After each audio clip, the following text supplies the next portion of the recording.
Assalamualaikum warahmatullahi wabarakatuh. Saudaraku yang beriman, kita semua membaca Al-Quran, tapi masih banyak dari kita yang tidak paham tentang isi dan kandungan dari Al-Quran tersebut.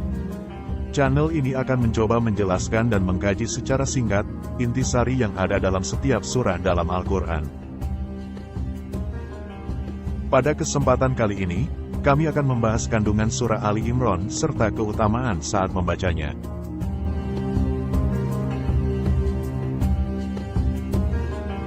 Surah Ali Imran adalah surah ketiga dalam Al-Quran, dan terdiri dari 200 ayat. Surah Ali Imran adalah golongan surah Madaniyah. Dinamakan Ali Imran karena memuat kisah keluarga Imran yang juga menyebutkan kelahiran Maryam binti Imran serta kelahiran Nabi Isa alaihi salam putra Maryam.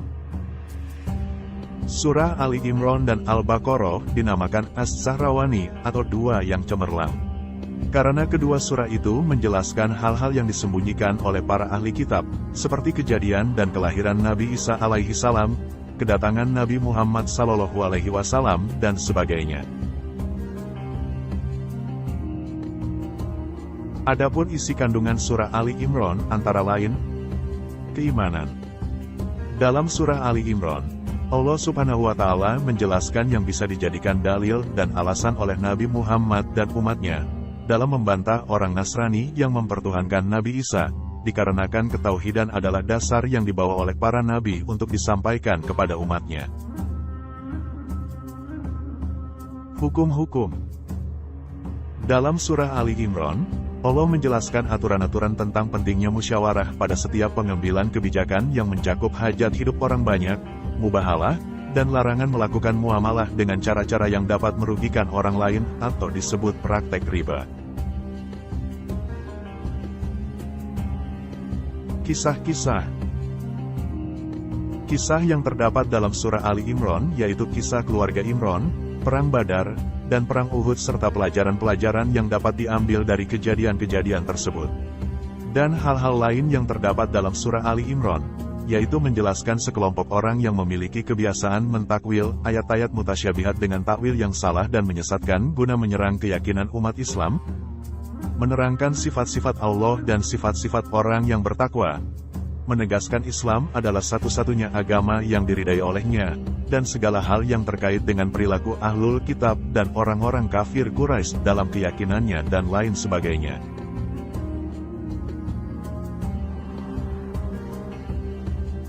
Nama lain surah Ali Imran. Surah Ali Imran ini dikenal juga dengan beberapa nama, yaitu Az-Zahra atau yang cemerlang, Al-Aman atau damai, Al-Kans atau Hasanah, Al-Muinah atau penolong, Al-Mujadalah atau pembelaan, Al-Istighfar atau permohonan ampun, dan At-Thayyibah atau yang suci murni. Alasan hubungan erat surah Ali Imran dan surah Al-Baqarah. Antara surah Ali Imran dengan surah Al-Baqarah memiliki hubungan yang erat sehingga keduanya disebut Az-Zahrawan, atau dua surah yang cemerlang. Surah Al-Baqarah membahas kepercayaan-kepercayaan yang salah dan kebiasaan-kebiasaan buruk orang-orang Yahudi. Sementara itu, surah Ali Imran pada pokoknya membahas ajaran-ajaran dan dogma-dogma agama Kristen dan pokok masalah itu merupakan titik puncaknya. Karena erat hubungannya dengan Al-Baqarah, dapat diperkirakan surah Ali Imran ini diwahyukan segera setelah Al-Baqarah. Penyebutan secara terinci perang Uhud yang terjadi pada tahun ketiga Hijrah, menunjukkan bahwa surah Ali Imran diwahyukan pada tahun ketiga Hijrah. Perhubungan seluruh pokok masalah surah Ali Imran dengan pokok surah Al-Baqarah terutama terletak pada penjelasan tentang sebab-sebab yang menjuruskan kepada peralihan kenabian dari syariat Nabi Musa alaihi salam kepada syariat Islam.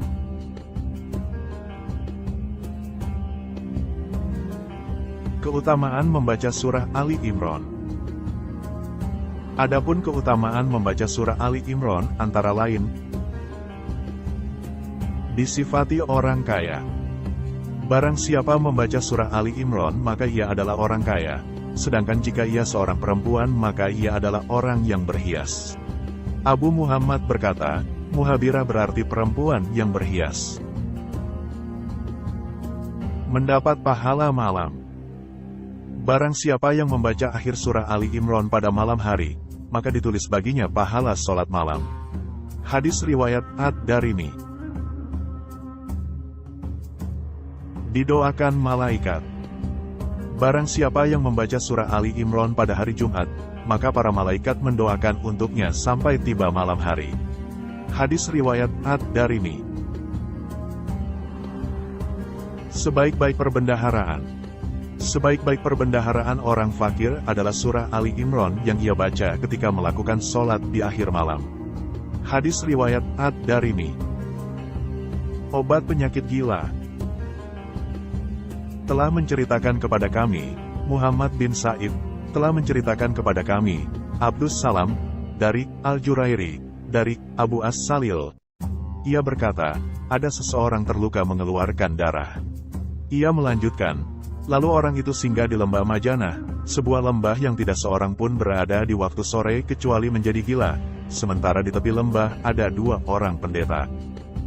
Ketika orang itu berada di waktu sore, salah seorang pendeta berkata kepada temannya, demi Allah, celakalah orang itu.